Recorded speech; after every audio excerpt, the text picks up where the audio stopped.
च सुरेन्द्रे च कौशिके पाद संस्पृशि निर्विशेष मनस्काय श्री वीरस्वामिने नमः।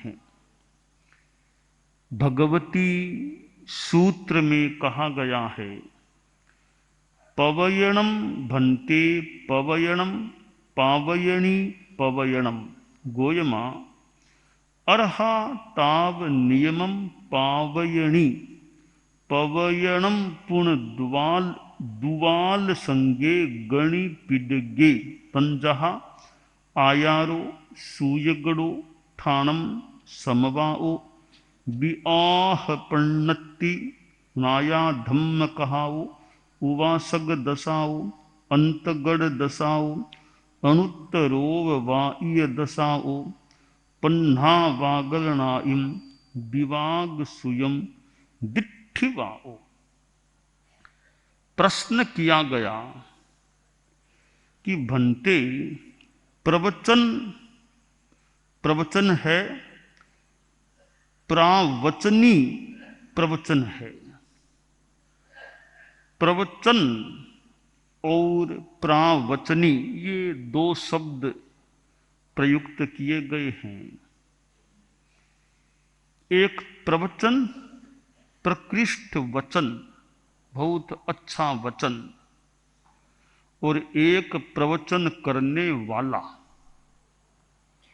तो प्रवचन और प्रवचन करने वाला अरहत होते हैं, तीर्थंकर होते हैं, वे नियमतः प्रावचनी होते हैं। तीर्थंकर प्रवचनकार होते हैं और प्रवचन जो आगम है या द्वादशांगी यानी गणिपिटक, द्वादशांग गणिपिटक कि गणि यानी आचार्य, पिटक यानी मंजूषा। तो आचार्य होते हैं गणि अर्थात आचार्य, और पिटक यानी मंजूषा कि जो आगम होते हैं वे आचार्य की मंजूषा होती है। कि आचार्य की एक संपत्ति है तो वह आगम है। इसलिए ये श्रुत आचार्य की संपदा है, तो श्रुत भी एक आचार्य की संपदा होती है।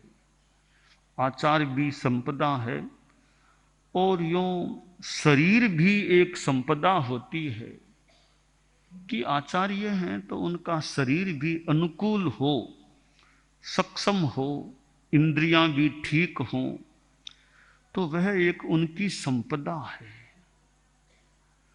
और वो वचन भी होना चाहिए, वाचन भी कर सकें, ऐसी कई संपदाएं हैं। तो एक ये गणि पिटक कि आचार्य के पास ये सोना चांदी ज्वेलरी, वो मंजूषा तो मान लो उसकी तो क्या जरूरत है और होनी भी नहीं चाहिए। कि स्वर्ण मंजूषा कि सोने के आभूषण हो, ऐसी मंजूषा, ऐसी पेटी। तो कि आचार्य को स्वर्ण मंजूषा की जरूरत नहीं है। स्वर्ण की विशेषताएं तो ले लेनी चाहिए, वो तो ली जा सकती है, पर स्वर्ण को रखने की जरूरत नहीं है। अभी बताया गया कि स्वर्ण में कितनी विशेषताएं, कोमलता है, चमक है, आदि आदि उपयोगिता है। वो तो ये गुण तो लिए जा सकते हैं। आचार्य श्री महाप्रज्ञ जी ने उनका जो गीत है तो गुरुदेव तुलसी के शरीर के लिए कहा, कंचन सी कोमल काया रे, कंचन सी कोमल काया, कि स्वर्ण जैसी कोमल काया, यानी वो स्वर्ण में जैसे कोमलता होती है, तो आचार्य श्री तुलसी के शरीर में भी वो कंचन का मानो गुण, कंचन धातु का गुण मान लें जो भी, वो कोमलता थी, शरीर में कोमलता थी। तो स्वर्ण मंजूषा वो आचार्य के पास न रहे, न संतों के पास रहे, तो फिर कौन सी मंजूषा, वो ज्ञान मंजूषा रहे? वो है गणि पिटक। आचार्य के पास पिटक है, मंजूषा है, वो आगम की मंजूषा चाहिए, उस आगम पास में रहे। हमारे यहाँ ठिकाने में एक अलमारी में कई ऐसे आगम और पड़े हैं, तो वो हमारी मंजूषा मान लो, कुछ भी मान लो, आगम पड़े हैं। किसी को देखना हो तो आगम निकाल के, साधु साधियाँ कोई गृहस्थ भी कि आगम देखना है कि अलमारी है इसमें आगम निकाल के देख लें, क्या बात है। तो वो मंजूषा, आगम मंजूषा, गणि पिटक, वो आचार्य के लिए और संतों आदि के लिए भी वो काम की चीज है। कोई पाठ देखना है, स्वाध्याय करना है कि यह काम करना कि नहीं करना, आगम में क्या बताया गया है, तो आगम को देख लो, आगम को कंसल्ट देख लो क्या लिखा है। तो भगवती सूत्र में यहां बताया गया कि प्रवचन और प्रावचनी, ये दो शब्द, प्रवचन और प्रावचनी, तो तीर्थंकर होते हैं, वे प्रावचनी होते हैं, वे प्रवचन करने वाले होते हैं। और आगम है, गणिपिटक है, वह प्रवचन है जो द्वादशांगी, 12 अंगों वाला होता है। तो आचार्य आगम के आसपास रहें, आगम आचार्य के आसपास रहें, उनकी विचारधारा में, चिंतन में आगम रहे। क्योंकि आचार्य तो यूं देखें तो तीर्थंकरों की या आगमों की बात एक बड़ा आधार है, जो मानना चाहिए आचार्य का। तीर्थंकर होते हैं, वो तो कह दें मैं ऐसा कहता हूं, मैं ऐसा कहता हूं, ये मेरा ये कथन है, मेरा ये वचन है, तो वो तो यूं कह दे मेरा ये कथन, मेरा ये, मैं ये कहता हूं, मैं ऐसा कहता हूं। ऐसे आचार्य भी मौके पर कह दें भले, मूलतः हम सोचें तो आचार्य कहीं भी आगम में ऐसा कहा गया है, जिनवाणी में ऐसा कहा गया कि मैं क्या, मैं तो जिनवाणी बता रहा हूं, आगम में ऐसा कहा गया, भगवान ने ऐसा कहा, ऐसा आगम में उल्लिखित है। तो तीर्थंकरों को यह कहने की जरूरत नहीं है कि भगवती सूत्र में ऐसा कहा गया है। भगवान महावीर प्रवचन देते तो हम कल्पना करें वो ऐसा नहीं कहते कि साहब बखान सुनो, भगवती सूत्र में देखो ये कहा गया है, ये तो मां श्रमण कहते हैं भगवती सूत्र में कहा गया है। महावीर को जरूरत नहीं है भगवती सूत्र का नाम लेने की, नाया धम्म कहो ठाणंग, किसी का आधार बनाने बताने की जरूरत नहीं है उनको कि आगम में ऐसा कहा गया कि अमुक आगम में ऐसा कहा गया, ये उनको जरूरत नहीं है। वे तो खुद अपनी बात कहते हैं, बस हम जो उनके भक्त हैं वे कहते हैं अभी भगवान महावीर ने या आगम में, भगवती में, इसमें यह बात कही गई है। तो आगम आचार्य की मंजूषा होती है, गणि पिटक आचार्य मंजूषा होती है। और आगम एक बड़ी संपदा है, संपत्ति है कि प्रवचन 12 अंगों वाला है, आगम की द्वादशांगी है, नाम भी दिए गए हैं। जैसे आचार, आयारो है, एक आगम है, और आचारंग यानी जो प्रथम श्रुतस्कंद है, उस पर परम पूज्य आचार्य श्री महाप्रज्ञ जी का संस्कृत में भाष्य भी है, संस्कृत में लिखा हुआ है। और संभवतः कई वर्ष लग गए थे आचारंग पर संस्कृत का भाष्य तैयार होने में। तो आयारो है, अच्छा एक विशेष आगम है, जिसमें शस्त्र परिज्ञा पहला अध्ययन है। भगवान महावीर की संक्षिप्त जीवनी 9वें अध्ययन में आयारो में प्राप्त होती है। तो यूं एक बहुत बड़ा नहीं है ये आयारो, पहला सूत्रस्कंद, यूं अच्छा एक, कई छोटे छोटे सूत्र भी हैं। दूसरा वो प्रवचन या द्वादशांगी में आगम है सूत्रकृत सूयगड़ो, यह दूसरा अंग आगम है। वो सूय गड़ो है। और भगवान महावीर की स्तुति भी, महावीरत्व भी हमें सूयगढ़ों में प्राप्त होती है। तीसरा स्थान ठाणम, ठाणम आगम है तीसरा। उसमें 1 2 3 4 10 तक की संख्या के आधार पर एक पहले में एक बात, ये एक बात, एक एक एक एक बातें, दूसरे में 2 2 2 2 बातें, तीसरे में 3 3 3 बात, यूं 10 तक ये स्थान चलते हैं। ठाणम में 10 यूं प्रकरण कह दो, चैप्टर कह दो, स्थान जो भी, ये ठाणम आगम है।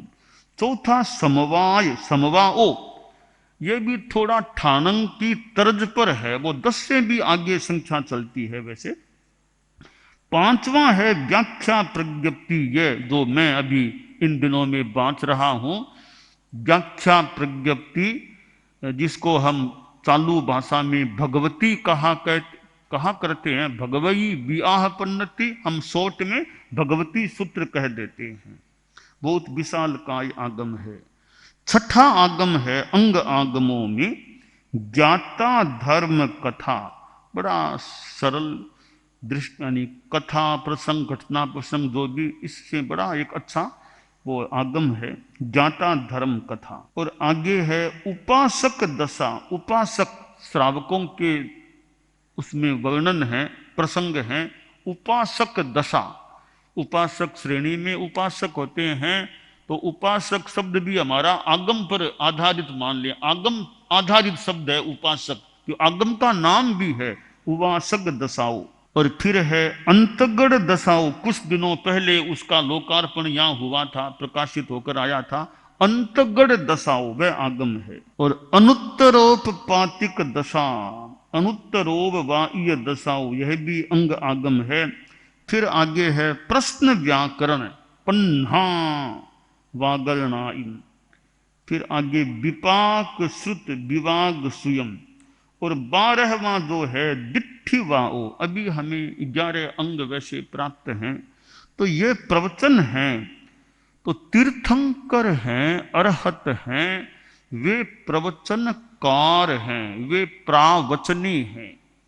तो तीर्थंकरों की वाणी कितनी कल्याणी गरिमा वाली, तीर्थंकरों की साक्षात वाणी। तो अभी तीर्थंकर हमारे यहाँ हमें उपलब्ध नहीं हैं, परंतु आगम वांग्मय हमारे पास हैं।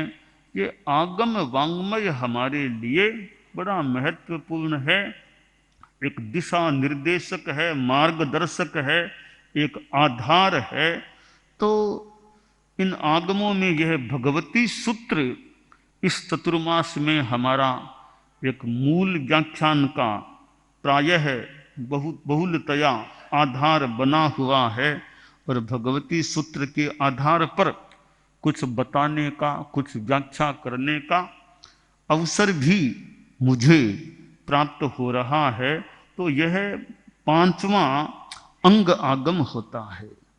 तो यह प्रवचन तीर्थंकरों का मानो एक कार्य है कि प्रवचन करना बड़ा सुंदर महत्वपूर्ण कार्य होता है, प्रवचन करना। तो तीर्थंकर प्रवचन करते थे, तो हम चारित्रात्माएं भी जिनकी जो जिम्मेवारी हो उसके अनुसार थोड़ा व्याख्यान प्रवचन करने का प्रयास रखें। और यह प्रवचन है, वाणी है, उसके द्वारा जो ज्ञान मिलता है वो महत्वपूर्ण है। ऐसे भी हमारे चारित्रात्माएं कुछ अध्ययन करते रहें, स्वाध्याय करते रहें, तो एक ज्ञान का विकास हो सकता है। और ज्ञान तो कितना अपार अनंत ज्ञान है, हमारे में अज्ञान भी कितना है। कोई देवी थी, मंदिर में लोग गए और वो किसी के मुंह से वो देवी बोलती थी, तो वो लोग प्रश्न पूछते, वो जिसके आदमी के मुंह से वो कहते थे देवी बोलती, वो उत्तर दे देती। तो एक बार वो उस आदमी में वो देवी का वो हुआ, तो एक व्यक्ति ने पूछा कि जगदम्बे यह बताओ, हमारे गांव में सबसे बड़ा ज्ञानी आदमी कौन है? हमारे गांव में सबसे ज्यादा ज्ञानी आदमी कौन है? तो देवी ने एक विद्वान का नाम ले लिया कि वो विद्वान सबसे बड़ा ज्ञानी है। वो गांव में अच्छा जानकार तो था ही, अब देवी ने भी कह दिया, वो सर्टिफिकेट साथ मानो देवी ने दे दिया, रिकॉग्नाइज करते हैं वैसे कर दिया कि वो ज्ञानी आदमी है। तो लोग दौड़े कि उस आदमी को बधाई देंगे कि देवी ने भी कह दिया है कि वो आदमी इस गांव में सबसे बड़ा ज्ञानी है। तो कई लोग दौड़े दौड़े उसके घर गए कि महाशय आपको बधाई बधाई। बोलो किस बात? आज जगदम्बा देवी ने कहा है इस गांव में सबसे ज्यादा ज्ञानी तो आप हो। तो वो आदमी बोला भाई मेरे में तो अभी अज्ञान भी है, मैं तो ठीक है अध्ययन करता हूं, मेरे में तो अभी कितना अज्ञान भी भरा पड़ा है, कितना कमी है ज्ञान की, अज्ञान भी है मेरे भीतर। तो ये देवी ने तो कहा कि सबसे बड़े ज्ञानी आप हो इस गांव की, मेरे में तो मुझे अज्ञान भी दिखाई दे रहा है। तो लोग उनका भी वापिस पूछे माता को भी, नाम जो यही यही आदमी को और किसी का नाम बताया है, उस नाम का और कोई आदमी है क्या गांव में? एक नाम के अनेक आदमी हो सकते हैं गांव में, तो वो यही आदमी है, दूसरा है। तो नाम के साथ जाति आदि पूरी पूछ के आए। तो फिर लोग दौड़े, वो आदमी तब तक बोल रहा था, यूं प्रश्नों के उत्तर दे रहा था। तो जगदम्बे बताओ, वो आपने कहा कि वो आदमी सबसे बड़ा ज्ञानी है, तो हमारे गांव में इस नाम के और भी कोई आदमी होंगे, तो नाम के साथ जाति और सब बताओ, एड्रेस बताओ। तो फिर देवी ने कहा वो ही सारी बातें कि वो ही आदमी है जिसके पास आप जाकर आए हो। तो कहा उन्होंने तो कहा है कि मेरे में तो अज्ञान भी है, मुझे तो अज्ञान भी दिख रहा है। तब देवी बोली ठीक है, उस आदमी ने जो कहा वो ठीक है, पर मैं ये बताना चाहती हूं साथ में कि जो अपने अज्ञान को पहचान ले वो सबसे बड़ा ज्ञानी होता है। अज्ञान को पहचान ले वो भी, तो उसमें ज्ञान तो है ही, साथ में उसने अपने अज्ञान को भी पहचान लिया, इसलिए वो सबसे बड़ा ज्ञानी आदमी है। तो हमें प्रवचन से भी ज्ञान मिल सकता है। और ये आगम है, ये तो ज्ञान के बहुत उच्च स्तरीय आकर ग्रंथ, महान ग्रंथ हैं। ये तो बहुत ऊंचे स्तर के ग्रंथ हैं, ये सामान्य किताबें नहीं है।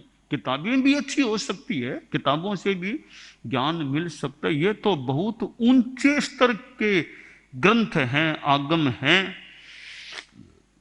एक आदमी को, विद्वान आदमी के संस्थान में यूं आगम भेंट में दिए गए, आगमों का सेट भेंट में दिया गया। तो वो फिर भाषण में आदमी बोला कि ये इतने आगम ये हमें दिए गए हैं, हम भाषा को पूरा समझे न समझे पता नहीं, पर इतने बढ़िया ये स्तर के संपादित आगम हैं, हम इनका ज्ञान तो कितना ले पाएंगे, पर इनकी पूजा करेंगे, हम इनकी पूजा जरूर करेंगे। इतने ज्ञान वाले आगम हैं, हम आगमों की बातों को तो कितना पकड़ पाए न पकड़ पाए, पर इनकी पूजा करेंगे हम, तो इतने अच्छे आगम हमें भेंट में दिए गए हैं। तो खैर पूजा की एक अलग चीज है, मूल जो ये ज्ञान है, तो ये भगवती सूत्र में कहा गया कि ये प्रवचन है वो 12 अंगों वाला गणिपिटक होता है। और ये अंग आगम और भी हमारे कुल 32 आगम हैं। तो हम अपने अज्ञान को भी जानने की चेष्टा यथासंभवतया करें कि मेरे में ज्ञान है। तीर्थंकरों की तुलना में तो मेरे में कितना बड़ा अज्ञान भी है। कहाँ तीर्थंकर प्रभु परम पूजनीय भगवान महावीर जैसे, और वर्तमान में जो मान्यता है सीमंदर स्वामी जैसे तीर्थंकर जो अनंत ज्ञान संपन्न हैं। तो सीमंदर स्वामी, युगमंदर स्वामी, बाहु आदि आदि तीर्थंकर जो वर्तमान में भी विराजमान हैं, और भगवान महावीर निर्वाण को प्राप्त हो चुके हैं। तो तीर्थंकरों के पास जो ज्ञान होता है, उस ज्ञान की तुलना में तो आदमी का, सामान्य हम जैसे लोगों का ज्ञान कितना अल्प भी हो सकता है, पर वो थोड़ा ज्ञान भी कल्याण की दिशा में आगे बढ़ा सकने वाला हो सकता है। भले गुड़ है, एक तो गुड़ की भेली है, मान लो गुड़ की भेली तो नहीं है, गुड़ की डली भी पास में है, और डली भी मुंह में लो, थोड़ी सी मिठास आ जाएगी ना। भेली हो तो ठीक है, उतना थोड़ी, गुड़ की डली भी पास में है, वो भी मुंह में ले लो तो उसकी भी मिठास प्राप्त हो जाएगी। मिश्री पास में है, थोड़ी मिश्री मुंह में ले लो, मिठास तो है, छोटी सी मिश्री है, थोड़ी सी मुंह में लो, मिठास आएगी। तो थोड़े से ज्ञान से भी जो आगम हमारे पास हैं, उनसे भी जो हमें ज्ञान मिले, उससे भी मिठास कह दें, कुछ ज्ञानवत्ता जानकारियां प्राप्त हो सकती हैं। तो भगवती सूत्र में यहाँ कहा गया कि जो अरहत होते हैं वे प्रावचनी कहलाते हैं, प्रावचनी हैं, और प्रवचन है वो आगम यानी 12 अंगों वाला गणिपिटक होता है। एकाग्रता, तन्मयता, अपने आप को मंगलमय अनुभव करते हुए, नमो अरहंताणम, नमो सिद्धाणम, नमो आयरियाणम, नमो उवज्झायाणम, नमो लोए सब्बसाहूणम, एसो पंचणमुक्कारो सब्ब पावपणासणो, मंगलाणं च सब्बेसिं पढ़मं हवइ मंगलम। चत्तारि मंगलम, अरहंता मंगलम, सिद्धा मंगलम, साहू मंगलम, केवलिपन्नतो धम्मो मंगलम। चत्तारि लोगुत्तमा, अरहंता लोगुत्तमा, सिद्धा लोगुत्तमा, साहू लोगुत्तमा, केवलिपन्नतो धम्मो लोगुत्तमो। चत्तारि शरणं पवज्जामि, अरहन्ते शरणं पवज्जामि, सिद्धे शरणं पवज्जामि, साहू शरणं पवज्जामि, केवलिपन्नतं धम्मं शरणं पवज्जामि। धम्मो मंगलमुक्किट्ठम् अहिंसा संजमो तवो, देवावितं नमंसन्ति जस्य धम्मे सयामणो। च इत्ता भारहं वासं चक्रवर्ती महिद्धिओ, सन्ति सन्ति करे लोए पत्तो गइमणुत्तरम्। देव दानव गंधर्वा जख रक्षस किन्नरा, बंभयारिं नमंसन्ति दुक्करं जे करन्ति तम्। मंगलम भगवान् वीरो, मंगलम गौतमो गणी, मंगलम स्थूलभद्राद्यः जैन धर्मोस्तु मंगलम। मंगलम मतिमान् भिक्षुः, मंगलम भारमल्लकः, मंगलम रायचन्द्राद्या, मंगलम तुलसी गुरुः, महाप्रज्ञोस्तु मंगलम। तेरा पंथोस्तु मंगलम। विघ्न हरण मंगल करण, स्वामी भिक्षुनो नाम। गुण ओळख समरण किया, सर अचिंत्या काम। विघ्न हरण मंगल करण, स्वामी भिक्षुनो नाम। गुण ओळख समरण किया, सर अचिंत्या काम। विघ्न हरण मंगल करण, स्वामी भिक्षुनो नाम। गुण ओळख समरण किया, सर अचिंत्या काम सर, अचिंत्या काम सर, अचिंत्या काम। एक दिवसीय त्याग, आज आज के लिए धारणानुसार त्याग।